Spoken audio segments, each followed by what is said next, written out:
તો કેવડિયા ખાતે આદિવાસી સમાજના 34 મકાનો અને દુકાનો રાતોરાત વગર નોટિસે તોડી નાખવામાં આવ્યા હતા, જેથી ગરીબ લોકોની રોજગારી છીનવાઈ ગઈ છે।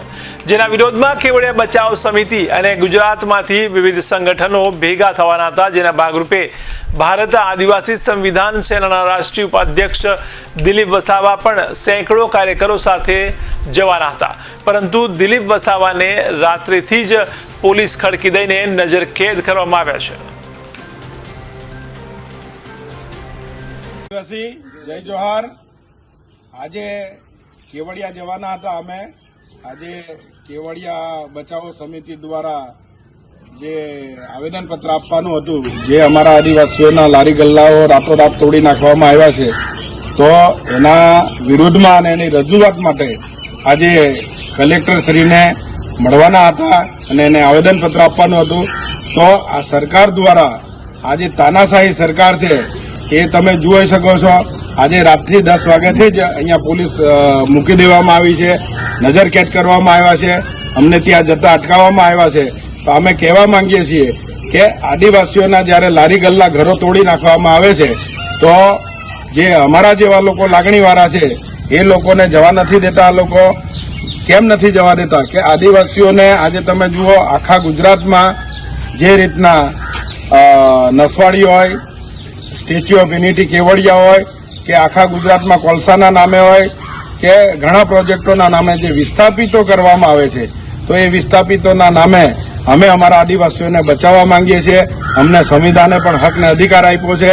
જ્યારે અમારા સંવિધાને અમને 5 શેડ્યુલ જે હક ને અધિકાર છે 244(1) પ્રમાણે અમારા વિસ્તારોમાં ફક્ત ને ફક્ત રાજ્યપાલ જ ઇન્વોલ્વ થઈ શકે, પણ આ સરકાર જે તાનાશાહી કરી રહી છે, સરકાર જાણી જોઈને આ પોલીસનું બળનો ઉપયોગ કરી અને જે રોકવામાં આવે છે અમારા જેવા લોકોને, તો અમારે કેવું છે કે દરેક જે રાજ્યના દરેક ગામડા જે છે એ ગામડાના લોકોએ હવે સ્વયંભૂ નીકળવું પડશે।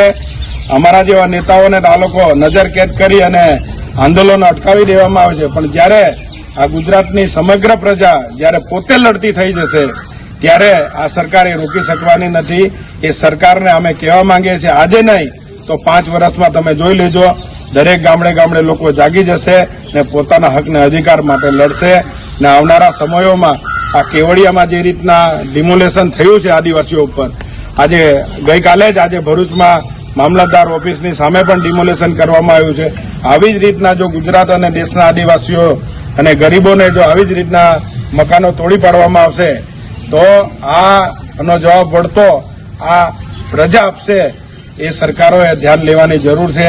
એટલા માટે અમે કહેવા માંગીએ છીએ કે દરેક સમાજ અને દરેક ગામડાના લોકોએ પોતાનો પાવર, જે સંવિધાને આપણને હકને અધિકાર આપ્યો છે, એ સંવિધાનના હકને અધિકાર, જે આપણી રૂઢી પ્રથાઓ છે, આપણા બાપ દાદાઓએ જે આપણને આજ લગી પેઢીથી પેઢી જીવન આપેલું છે, તો આપણે આવનારી જે પેઢી છે આપણી, એ પેઢીને બી આપણે બચાવવી પડશે।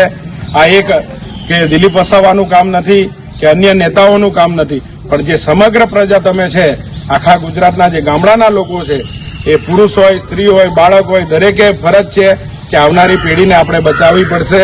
ને આવનારા સમયમાં આપણે આ સરકારો સામે સખત વિરોધ કરી અને લડવું પડશે અને લોકોને બચાવવું પડશે, આવનારી પેઢીને બચાવવું પડશે। જો આ જ રીતના કેવડિયા જતા અમને અટકાવવામાં આવે છે, તો આજે નહીં 10 દિવસ અટકાવવામાં આવશે, 10 દિવસ પછી પણ આ આંદોલનો ચાલુ રહેશે અને ત્યાંના લોકોને ન્યાય અપાવીને રહીશું। એ જાતની અમે ખાતરી આપીએ છીએ। જય આદિવાસી, જય જોહાર, જય સંવિધાન। જય આદિવાસી, જય જોહાર, જય આદિવાસી, આદિવાસી એકતા જિંદાબાદ।